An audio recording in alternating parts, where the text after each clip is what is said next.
Hello everyone, कसे आहात तुम्ही सर्व? आय होप तुम्ही सर्व चांगले असाल. मी सायली, माझ्या मिनी ब्लॉगमध्ये तुम्हा सर्वांचं खूप खूप स्वागत आहे.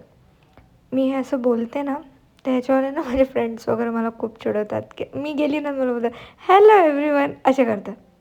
बट काय यार, मला आवडतात. जर तुम्ही माझा व्हिडिओ बघायला येत आहे तर मी तुमचं स्वागत करेलच ना. आज ॲक्च्युली मी जॉबवर नव्हती गेली. मग मी म्हटलं की गेली नाही आहे आणि थोडं बरं नव्हतं, तर मी म्हटलं चला आज काहीतरी घरचं आवरावर करते. मग इतका पसारा होता ना यार, सिरियसली सगळं असं बिखरलेलं होतं खूप सारं. आणि काम करायला घेतलं आणि पहिलेच मी काम वाढवलं. मी काही करणार आणि काही वाढणार नाही असं होणारच नाही. नुकसान तर मी पहिले करेल, नंतर आपण प्रॉफिट बघू. मग मस्त मी आवरलं. हे आवरायला मला कमीत कमी दीड तास, हां, 1-1.5 तास लागला ग पूर्ण सेट करायला. हे मी आधीच करायला पाहिजे नव्हतं, पण नाही, मी जॉबला जाते ना तर मला नाही होत. माझं असं असतं, ज्या दिवशी मी सुट्टी करायला नाही यार, त्याच दिवशी मी आरामात सगळं क्लीन करणार. आता हे किचन वाटा, गॅस वगैरे इतकं छान वाटत होतं ना, आता मला घरासारखं घर वाटत होतं. नाही तर जॉबला जायच्या चक्करमध्ये नाही करत मी. सकाळी म्हणजे एवढं नाही करत, जस्ट आपलं नॉर्मल झाडू मारायला, आधी पुसा, भांडी घासा आणि चला. दुसऱ्या काही गोष्टी मी एवढ्या मनावर घेत नाही. आणि त्या मी जास्त मनावर घेते तेव्हा जेव्हा माझं सुट्टी असेल, माझा दिवस पूर्ण घरात द्यायचा असेल तेव्हा. मग मी म्हटलं की आता थोडं हेअरवॉश करायला जाते, कारण की ना खूप ड्राय झाले होते आणि घरात यासाठी नव्हते करायचे, कारण की मग ते ओले राहतात ना आणि मग खूप डोकं दुखतं, गार नाही सहन होत. म्हणून मी सलूनमध्ये जाऊन हेअरवॉश वगैरे केला. मग माझे केस ज्याचे मला बघून खूप आवडतात. मग ताई बोलल्या चल आपण तुझ्यावर मेकअप करू, आपण म्हणजे स्टुडंटला शिकवायचं होतं. मग ताई बोलल्या तुझ्यावर करू आज आपण, तसं पण तू सुट्टी केली आहे आणि आली आहे तर काहीतरी काम करेल, म्हणजे काहीतरी काम होईल असं. बोलायला पण मी किती कन्फ्यूज आहे असं वाटतं ना. नाही, मी कन्फ्यूज नाही आहे, मी बोलते, पण मला असं वाटतं मी काही गलत नको बोलायला.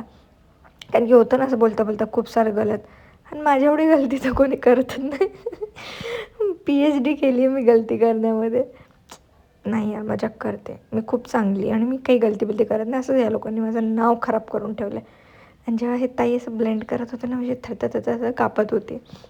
बघा ना किती फास्ट ब्लेंड करतात ना. म्हणजे करतात ना, जसं आता मी समोरच्या क्लायंटवर मला करेल ना, तर मला काही नाही वाटत मी ब्लेंड करते. त्या क्लायंटचं पूर्ण फेस असा हलत असतो आणि मला वाटत होतं माझं ना दाढ दुखती आहे. आणि ताई जेव्हा करत होते ना, तर मला असं होत होतं यार दुखतं आहे माझं.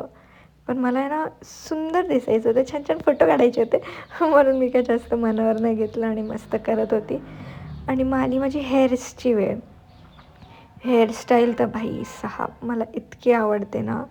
म्हणजे असे जे आपण हेअर करतो ना, क्रिम्पिंग आणि कर्ल्स वगैरे, जे काही हेअरस्प्रे वगैरे लावून करतो ना, ते हेअर्स एवढे परफेक्ट बसतात ना, एकही बेबी हेअर कुठूनही उभा राहत नाही. पण मला एकच वाटलं यार, मी आत्ता हेअरवॉश केला होता, हेअरवॉश केल्यानंतर स्प्रे वगैरे मारणार माझ्या केसांवर, क्रिम्पिंग वगैरे केली, तर ताई बोलतात काही नाही, शॉस्कॉपचा स्प्रे आहे आणि हा खरंच खूप हलका आहे, निघून जाईल बोलतो, जशी तू कोंब करशील ना तसं निघून जाईल.